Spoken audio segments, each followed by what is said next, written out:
Welcome to the next Brain Hope Reality episode. I have an amazing guest today, Paul Toolan. I am so honored to call him my friend. He is a colonel from Green Berets. He's retired, and he's also has a few things he's doing, and he can talk about his. But one of where he and I interact a lot is Erase PTSD Now, our non-for-profit. He is in charge of the ship, and he's done a beautiful job of riding the ship. Paul, just tell us a quick story about you, and then we'll get into it. Which part? So clearly you're a Green Beret. Yeah. You retired. What have you been doing since you retired? That's my question. Okay. Well, I will force a little bit of background. Not that it's necessarily germane, but I joined the Army in 1986 and I retired in 2022. And sometimes people are like, was that a typo? I'm like, no, that's not a typo. It was 1986. When I went to the military recruiting station, they were playing like Flock of Seagulls and they were playing it on a radio. That's a very old fashioned statement. So it was a hot minute ago, right? So I did about 36 years in uniform, a little bit more than a 3-day weekend in service to the nation. The last 25 years of my career or so, I was a special forces officer, meaning I was a Green Beret. And yeah, that means I used to be cool, but now I'm just a box of worn out parts. Okay, so that's all you need to know about my background, right? That may or may not be relevant. And of course, more important part of my background is that I've been married for 25 years. I've got 2 amazing boys. Both are both college students at North Carolina State, so NC State, go Wolfpack. And one's a physics major, one's a civil engineer major, and we live in. You're a great cook. Oh, yeah. I'm not going to. Normally, I try to be very humble about a lot of stuff, but I will say I'm a good cook. That is true. I love to cook. My wife doesn't enjoy cooking, so I do most of it. And we live in Wilmington, North Carolina, so we are not on the beach, but we're close to the beach, and we love it out here. Since I retired, I do 2 things. One, I'm the executive director of the Donovan and Bank Foundation, and we've done a lot of stuff together as it relates to that. Little bit different mission. Our mission is to help special operators, so guys like me, to bring closure to their warrior story and transition to a life of peace, contentment, and balance. So we help people transition into their next chapter. And then I do some other things, but the other primary focus I have is as a chairman of the board for Erase PTSD Now. Now, it's funny because you said, I run the ship. Not really, not exactly. I underwrite the person who really runs the ship, which of course is the Erase executive director, Colleen Lacosta, who is just phenomenal. Like what she has done, the amount of assistance that she's brought as an individual. I mean, she's kind of a one-man show, right? And she has brought a lot of assistance. I mean, I don't think it is an over-dramatization to say that she, and frankly, you, though I'm not going to give you too much credit today because I don't want to deal with that. But yeah, exactly. I don't want to give you too. But because we could talk about this at length. People probably don't realize Erase PTSD was your brainchild, but because you were connected to it, there was some idiosyncrasy and nuance to like the compliance and nuance of a nonprofit and all that kind of stuff. So it didn't, it needed structure, which I helped bring to it. But between you and Colleen, I don't think it's an over dramatization to say, you're saving people's lives every day. I mean, it really is, it really is true. And that's a pretty nice place to be. So I appreciate you characterizing me as being, overall in charge, but really at the end of the day, Colleen is the muscle and the brains, and I'm just underwriting, underwriting it and keeping things on track and giving her top cover from bullshit that she would have to. So my job there is to as the chairman of the board is to absorb any to absorb any distractions and to support her whenever she needs it and support the organization. What I meant by that, I think you do an amazing job of it, and I cannot I cannot undersell Colleen. She's amazing. Without her, this wouldn't work. And frankly, I can barely speak, as you know, English. Writing is like another story altogether. Yeah. But sciencely, I'm pretty good at it. And but the point is, I think we all are committed to treating people and also pushing the science along, like SOF method, for example. And I think we were talking offline a little bit, and now they're starting to be picked up, which is ketamine and stellate. And thanks to you, I did a SF weekend, right? So we blew the doors up, and I think I told you that story, but I love telling a story. So we blow up the door, breaching. This is light breaching. Real breaching is like you go through concrete walls and bunkers. So I go to the guy who was supervising us, and he goes, "That's eating a charge," and my head was swimming. He said, "That's nothing. That's just cord. That's nothing. That's not." That's right.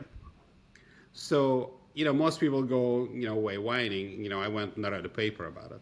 So BTBI, blast traumatic brain injury, basically most people in special forces, since you do breaching and jumping and all that, and Gustav rockets and this, shakes the brain. So the idea is to fix the brain, fix the PTSD, and the synergy between the two. Our organization is the one that first published on it. We're also through an amazing support of Linda and Glenn, we're able to get significant amount of money to NYU. That study is ending, believe it or not. I know, that's crazy, man. Yeah. Well, 3 years. Glenn called me a couple, it's like, and he goes, "It's been a couple of years." Stuff takes time. But takes time, But it's done by a real institution, the right way, and I think that will save a lot more lives. So the point is, all of that, to be able to maintain the structure, it takes all of us. We all bring different skill sets, and it has been an absolute honor to be part of this whole process and to see people's lives change. I mean, you've seen the emails. It has just been a joy to see it. And like when my wife had a big non-for-profit, and it got huge, and the board was huge, and there's so much disagreement. The cool thing is we have a pretty small board, but we all get along because the message is so clear. Help people who have traumatized, change lives, maybe even save lives. Yeah, I mean, we're lucky in that regard, right? I mean, we're lucky that Linda and Glenn came into our orbit, because without them, that study probably never would have come to fruition, right? No. We're lucky that we, through Shaw, our other friend, we found Colleen. You and I, we're lucky that we met each other through another common acquaintance who introduced us. And I'll never forget when he called me and he was like, "Hey, listen, this guy, Eugene Lipov, this is what he's all about. He's spoken, he's testified before Congress, he's lectured at Walter Reed, but he'd love to come and speak at Womack Army Hospital, which is a teaching hospital at Fort Bragg, because the rumor at the time, which we've now since substantiated, is that Fort Bragg was probably doing more stellate ganglion blocks than any other institution, at least in the in the federal system. And I was like, how the hell?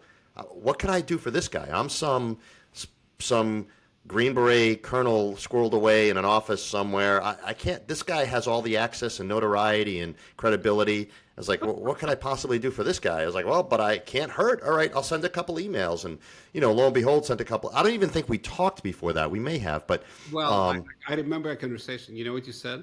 You asked me. He said, "What would you like?" I said, "I'd like to give grand rounds." And he said, "Too easy." That's what he said. Oh, all right. Well, I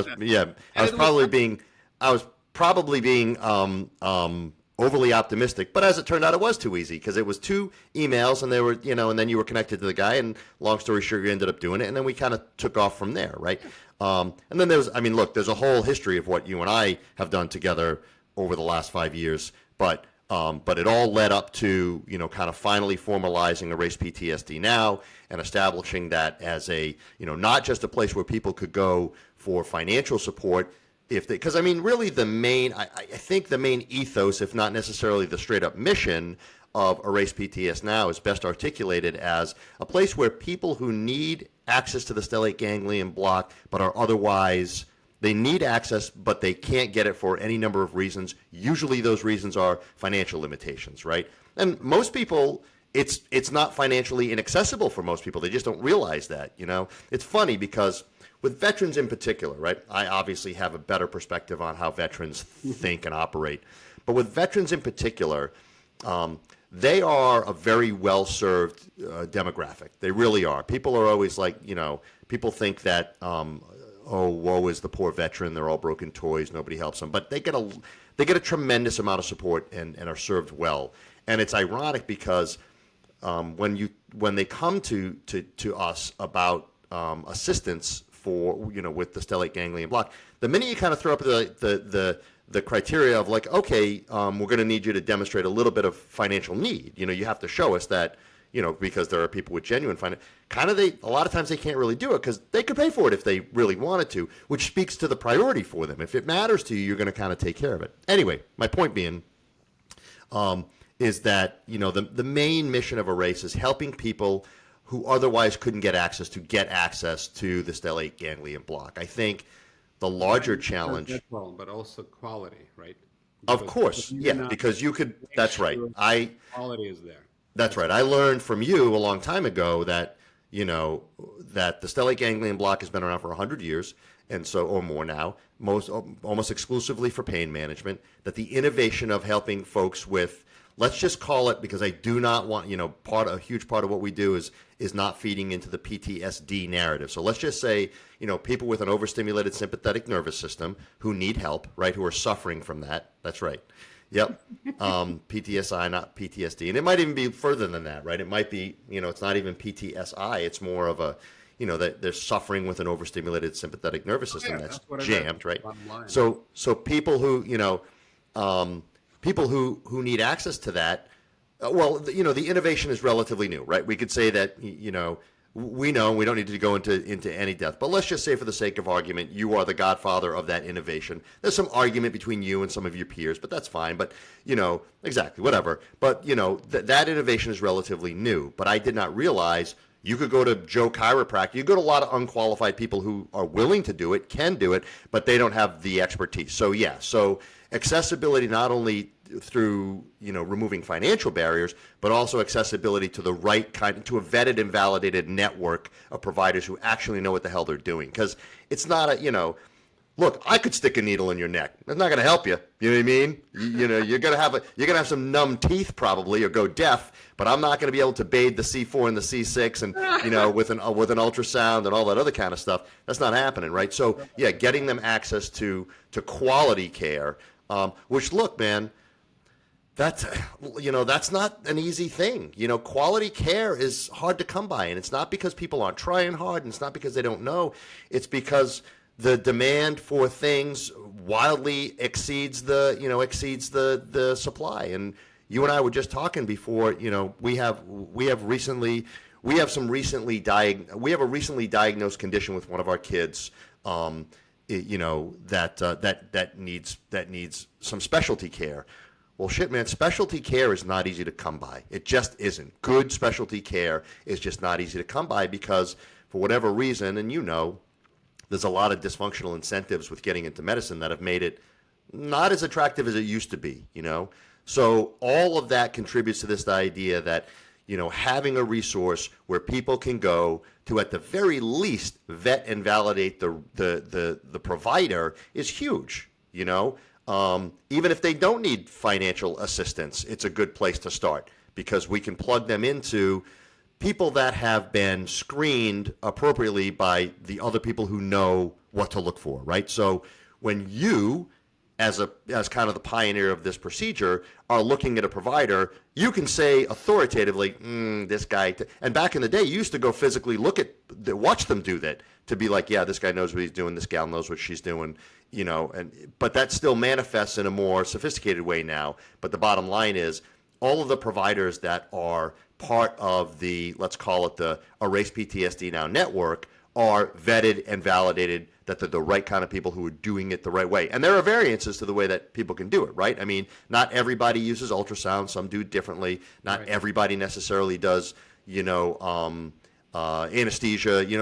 There's some variance to that. But it's always imaging. I mean, exactly right. So yeah. Different kinds of imaging. Yeah. I think we provide more than one service, hopefully, and hopefully we also push the research further, because a lot of times, who are the right patients, and the other part is, I think I've had by far the most experience with children.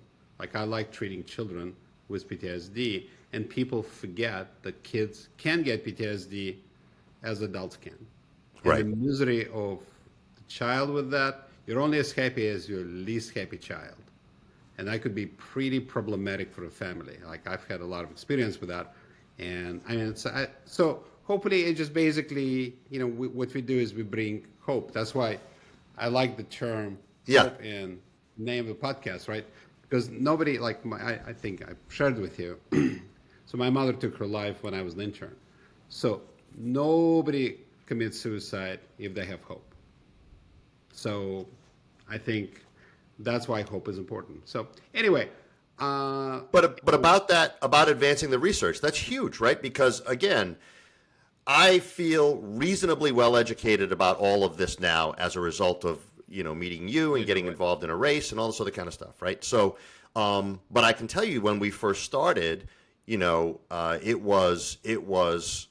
didn't appreciate what it took to make changes in the medical system. And you helped me to understand how glacial that is, right?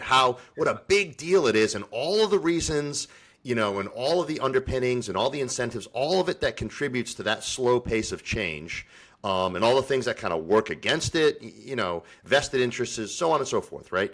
And I remember being very surprised that there was not enough data, because in order to make those changes, no widespread systematic changes. And let's just take, for example, again, not to constantly focus on veterans, but it's a good illustrative example. Let's just talk about getting the VA to offer the stellate ganglion block, writ large. Now, we know that some places do it, some places don't, but whatever. And there's a lot of initiatives and a lot of efforts to try and get the VA to offer the stellate ganglion block across the board as as something for people who need it. Okay.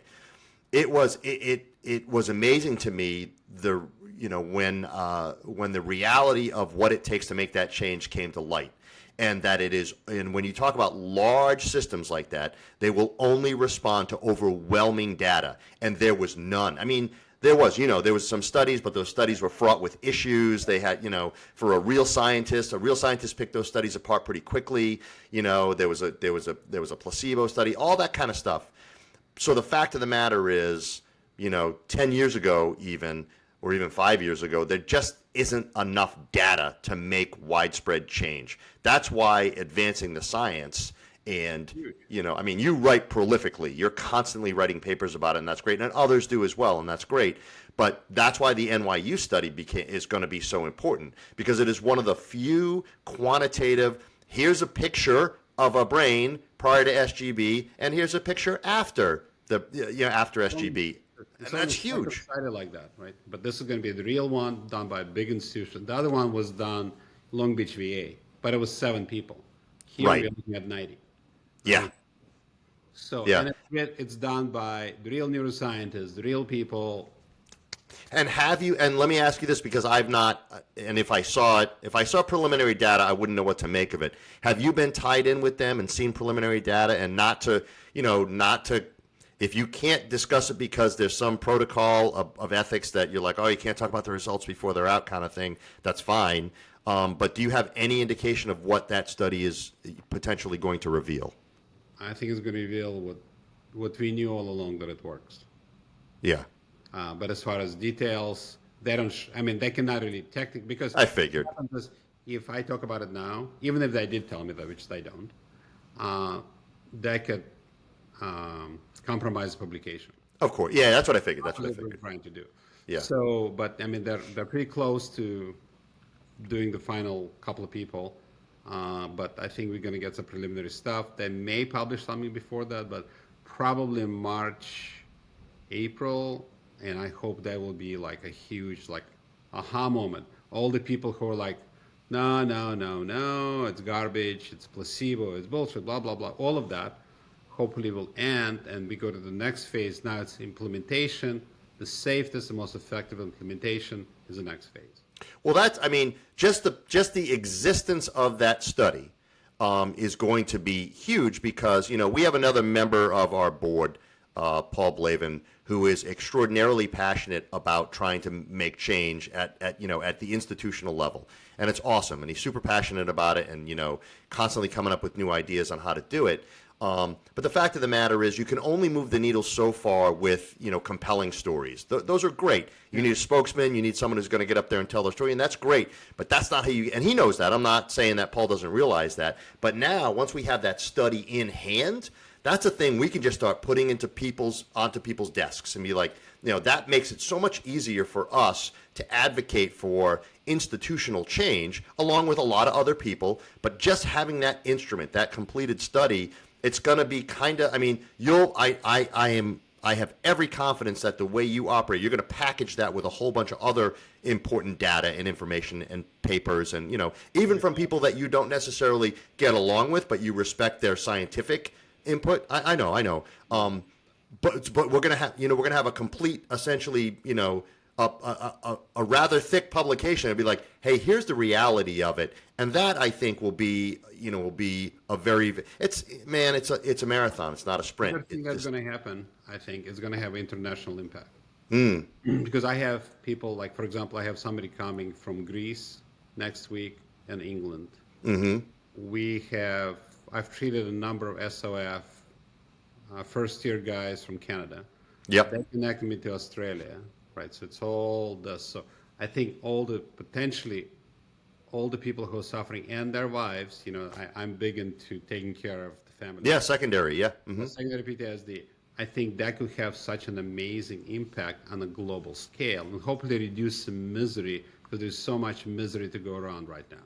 So what about the Israeli partnership? I know there was a specific grant that was given to a race that was earmarked. It was a restricted grant, and it was earmarked to support the stellate ganglion block in Israel after October 6th.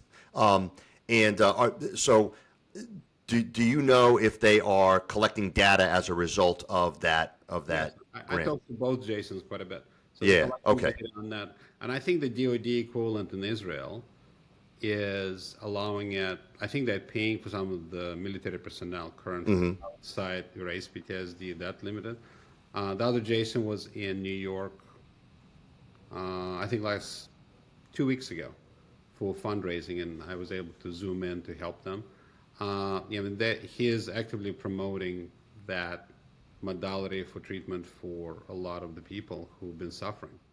Yeah, and I think, like I said, like the veteran community is very well served, and the label, though we're trying to change it, the PTSD label, is so commonly associated with veterans that I think a lot of other very, very deserving and also needy, I don't mean needy in a bad way, I mean people who need it, but very deserving communities are kind of left to the wayside because, you think veteran, you think PTSD. And the reality is, Trained, right? It's Hollywood. Everybody's trained like that. So when I tell people, it's like there are 10 times more abused women with That's right. PTSD than the veterans. People That's go, right. no. That's right. And moreover, and that's why erase PTSD is so important, is because although it helps veterans that come through there, we've gotten a few grants that are, again, restricted grants specifically for veterans in a certain state, and that's fine. But it's one of the few places where all of those other communities can go for help, right? And so, yeah, and again, it's not just that there are 10 times more, women who have been the victims of. Yeah, it's not even that they're more numerous, right? It's that they are more numerous with less resources. So almost for every, of course, I don't have this information. I can't validate this. This is anecdotes. This is my anecdotal experience, and I think you'll agree. Pretty much for every veteran on the face of the earth, U.S. veteran on the face of the earth, maybe more, that thinks that they are suffering from PTSD, there is adequate help for them if they could just get to it. If they just knew that it existed, they could get to it. Maybe, okay, that's a bit of a stretch. It's a bit of a stretch, I get. But there's a lot of help for that particular community. Yes. Whereas you combine, first responders, who, by the way, see that horrific shit on a daily basis. It's unbelievable what they have to deal with. No question. First responders, women who have been the victims of any number of, misconduct, from the most severe to the what is perceived as the less severe, but it affects the brain in the same way. We could list all kinds of communities that are in need, and they get overlooked. They just get overlooked. You know what I mean? Part of the beauty of the study in NYU, It has military and non-military personnel, Yeah. men and women. The one that was done in Long Beach was all male veterans. Yeah, that's Very right. different. In that sense, there is a significant difference between the two. And I think just the whole, by the way, I'm going to be doing a TEDx talk in Mexico Oh, okay. about the name change on January 15th of 2026. But the point though is, you're right. I mean, it's like the difference, the support difference. The other thing is that's really cool about military personnel. People hang together, they have groups, they have support. While all the other people isolate, they don't have that. But as far as what I've personally seen, now your experience is different, but a lot of the people that I've seen who are military, retired, a lot of them still don't know about stellate. I don't know how that's possible, but let's say they don't. But the treatments that they're being insisted on taking, a lot of them are actually more helpful than helpful.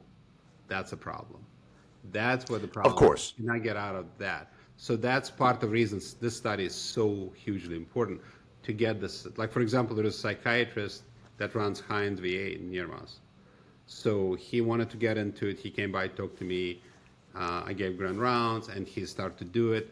And it's a VA pretty close to where I live.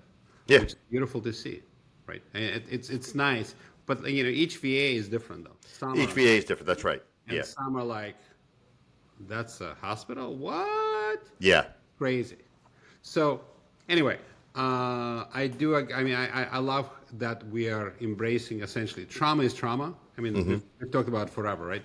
I don't know if I told you this story. I was giving a speech at a military library, and there's this grizzled 75-year-old guy from Nam. He gets up, and I made that speech that trauma is trauma. And he goes, "Are you saying my trauma is the same as a woman who was raped?" I said, Yeah, buddy. "Well, let me see if I understand what you're telling me. Are you telling me the woman who was tied to a bed and raped for 10 years, she had less trauma than you did in Vietnam?" I was like, "Really, the discussion you want to have?"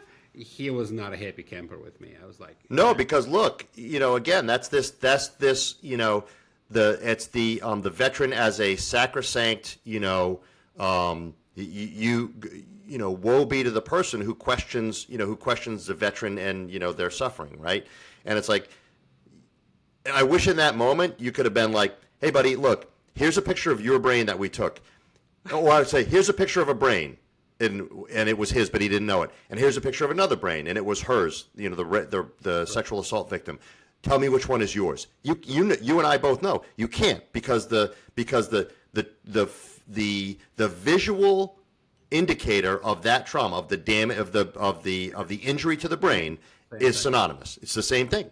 You know what I mean? And that's very difficult for people to understand. But that's also, and this is a whole nother conversation. There's also a little bit of a veteran entitlement syndrome that kind of goes on where their expectation is like, "Oh, I sacrificed so much and how dare you?" And it's like, hey man, at the end of the day, people, one person's suffering doesn't outweigh the other ones. And it was funny because I learned that from you, where it was like, hey, you're like, "Really? Okay. I literally had my friend blown up next to me, and you're telling me that woman who got her ass grabbed on the subway, their injury is the same, right? That's bullshit." And it was like, "No, look, man, look at the scans. They're the same." You know what I mean? And that was kind of that was illustrative and frankly revelatory to me. You know what I mean? I was like, that was a very. You could say it a little more feisty than me because I'm not a veteran. I cannot make it quite that comment, but sure. We'll go with that. All right. Yeah, it's this. Giving It's us that- hate mail. Yeah, it's that thing, right? It's like this severity. It's like you think your thing is so much more severe. And I can tell you, honestly, Eugene, I can tell you that I deployed to combat 8 times. I fought in 3 conflicts on 2 different continents. And I promise you, as a Green Beret, no less, right? I promise you, there are nurses in Chicago who see way worse stuff than I ever saw on a weekly basis. I saw a hand. I mean, literally I could count on one hand the number of children who were killed. And that's a horrible thing to see. They see that every week. And I had the mission on my side. I had the support of my peers. And it's not natural for that to ever happen. But in that environment, it was acceptable. It's like, yeah, bombs are flying, bullets are flying, a kid might get killed. So you can rationalize that a little bit easier and differently. And I'm not saying that people do. I'm just saying, and then you look at a nurse. There's no logical reason for a child to get run over in the middle of the street and be hurt. That's so much harder to process in my mind. You know what I mean? So children being shot right now. It's huge number. yeah, yeah. So the message that that trauma is trauma, or again, that an overstimulated sympathetic nervous system is ubiquitous between people who suffer from it, is really important message. And that's a hard one. It's really hard, and Let's talk about my new book. Yeah. Do something lighter. So, do you know the origin of the name? Did I ever tell you the origin? The God shot? You did, but I've since forgot. So go ahead and tell me again. A quick story. So I treated a Marine, and one of his buddies were treated with stellate by somebody else, and he called it the God shot because it changed his life. Mm. So Is it Dennis? No. No. Different guy. Okay. No, different guy. Anyway, so the God shot so I love the term because stellate ganglion block changed his life, and the whole idea is if you can get out of the trauma, sympathetic overactivation, you can change your life. You can have a healthier life, a happier life. I have to tell you a cute story real quick, because it's like some discussions we have. It's like you and I used to. I think people may not be able to handle all that depth. Anyway, so you're talking about the first responders, right? So I took care of this first responder. He was from Seattle. So he came in, I treated him and his wife. They both had PTSD, I got a call 2 years later. He said, Doc, thank you very much. I feel great. We had a child. I said, that's great. He said, no, you don't understand. We tried for 20 years to get pregnant. We conceived the day after the procedure. And would you like to know what they called the kid? Take a guess. Not Eugene, thankfully. I was going to say, I wasn't Eugene. It's a cute blonde. No, it's a cute blonde girl. No, definitely not. Stella? Eugene. No, Jordan, from Michael Jordan. Oh, okay. I know, so cute. Yeah. But the point was that, I wrote a chapter, as you say, I like to write, about, turns out up to 85% of men have sexual dysfunction from PTSD. Right. So stellate seems to reverse that, and it also seemed to improve fertility in women. But that's why they were able to conceive literally a day after the stellate, which I thought was just crazy. It's just such an exemplifier how important fight and flight nervous system is, right? I gotta, because we're running almost out of time. So I gotta share. Again, in the early days, right, when you and I had a lot of conversations about how all this works, and you were trying to, explain the science and this and that. We were talking about the commonality and the frequency of sexual dysfunction, and you were like, "Hey, man, it's this simple. It's like if it's all about flight or fight. If you're being chased by a tiger, what's the one thing that's not on your mind? You know what I mean? Like you're not going to be sexual. I'll sanitize it a little bit. You're not going to be sexually aroused when you're being chased by a tiger." No, I was actually, like, "Oh yeah." you're missing the point. Hold on, Paul. The way I used to always say it, I still say it. If you're running from the tiger, you don't want anything sticking out. That's right. That's right. Right. Exactly. So all that stuff. It's all so much ties to that flight or fight mechanism. So and when you're jammed in that mode and you don't know, the way I always used to, and I still do describe it when I'm trying to help people understand it. I'm like, listen, man. Your sympathetic nervous system, your flight or fight mechanism is currently stuck in overdrive. You don't realize it because there's no threat and there's no reason for it. But when you open the counter in the kitchen and all the Tupperware comes spilling out and you get enraged, that's not normal. There's a reason you're reacting that way. And the reason you're reacting is because your brain is in that elevated state. Your amygdala is in that elevated state. And so it's really you and I have had the same experience of explaining the potential of what they are experiencing. And when you remove, or at least you present the possibility that is not because of something they can't handle emotionally. And look, in my community, you're not talking about a bunch of people that do well with being told they can't handle something psychologically or emotionally. That's not how they function. It doesn't even make sense to them. It's emasculating. It's very, very, very difficult. And when you're like, hey man, okay, I get it, but the reality is you're probably dealing with this instead. And it's just it's a physical injury to your brain, and it's stuck. And here are the reasons why: systemic stress or acute stress, or it can help you. It can fix you. and there's a solution that's worth giving a try. I've literally had grown men, essentially burst out in tears with the promise of hope, because that's what you're telling them. You're like, hey man, there's hope. Take some, and we don't know. Maybe you're not the perfect candidate. Maybe this is, but this, our anecdotal experience suggests that about 9 times out of 10, this is what you're experiencing, right? So, yeah, I mean, look, it's been, we've been doing this, I don't want to say a long time, but we have been doing it a long time now that I think about it. You've done a great job as a team, so I wanted to thank you for everything you've done. We're going to continue. We're going to help more. And I think 2026 is going to be a very interesting year. God willing, the studies shows what it's supposed to show. The study's huge. And then maybe you and I can go on a circuit and promote it further. Yeah. Well, if we start at your place in Mexico, maybe we can do that. That sounds like a kickoff point that I can handle. All right. Thank you. Thanks so much, Paul. Really appreciate all the help. Let me turn. All right, my friend. Always a pleasure.